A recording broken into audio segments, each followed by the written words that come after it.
Mais il y a une inquiétude aussi particulière sur la question du blé, puisqu'on le sait qu'on est en tension particulière. Est-ce que là-dessus aussi, il y a eu de nombreux dégâts? Oui, il y a eu de nombreux dégâts. Et puis, comme les céréales, que ce soit le blé ou l'orge, arrivent à un stade tout à fait proche de la moisson, notamment pour l'orge, les grains sont attachés sur l'épi, mais attachés plus secs, donc ils tombent plus facilement. Et on a vu des épis complètement dépouillés, avec 0 grain qui reste attaché. Ils sont tous tombés par terre. Donc, pas la peine de sortir la moissonneuse-batteuse en certains cas. La moisson est foutue. Et ça, c'est dramatique parce que ça va représenter des pertes importantes sur des milliers d'hectares. Christiane Lambert, Au est-ce que... moment, au euh, moment où oui, allez-y. Au moment où il y a cette nécessité de produire plus partout dans le monde, parce que je suis notamment sur votre chaîne et votre onde, les événements en Russie avec la privation de blé russe, de blé ukrainien, les famines annoncées, les dirigeants africains qui vont en Ukraine essayer de trouver des solutions ou en Russie. Voilà, c'est pour nous un crève-cœur. Un crève-cœur, on l'imagine évidemment, et on a entendu encore une fois, je le disais, ces témoignages.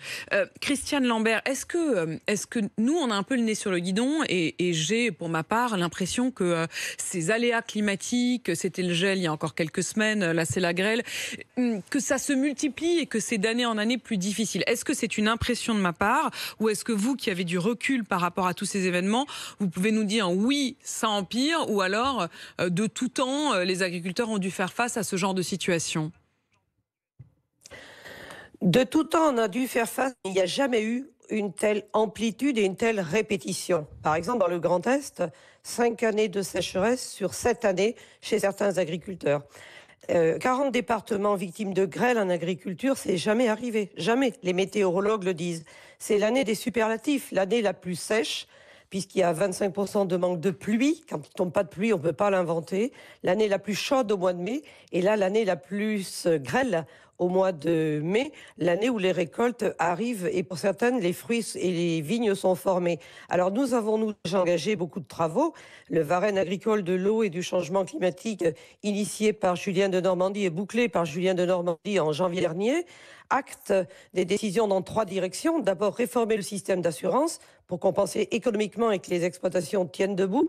2, tout un panel de pratiques d'adaptation au changement climatique qui sont diffusées aujourd'hui, des changements de culture, des changements de date, des changements de pratiques. Et puis 3, créer des réserves d'eau à la fois pour irriguer quand il fait sec et pour protéger les fruits par aspersion et les vignes quand il fait du gel. Donc nous sommes vraiment au travail, mais contre la grêle, on ne peut rien. Il n'y a pas de protection contre la grêle. Il n'y a aucune solution contre la grêle, mais quand même un mot, Christiane Lambert, parce que vous disiez les solutions que vous aviez avancées avec ce Varenne, on le dit, de l'agriculture, parce que c'est Ruud Varenne qui est le ministère de l'Agriculture, pour préciser pour tous ceux qui nous écoutent.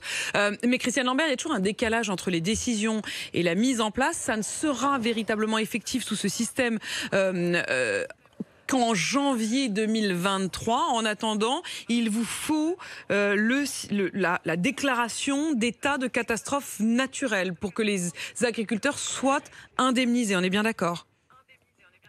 C'est ça, nous sommes dans une année de transition. La loi sur la réforme des gestions de risque a été votée le 3 mars. Elle ne sera opérationnelle que le 1er janvier 2023. Donc nous ne l'avons pas cette année.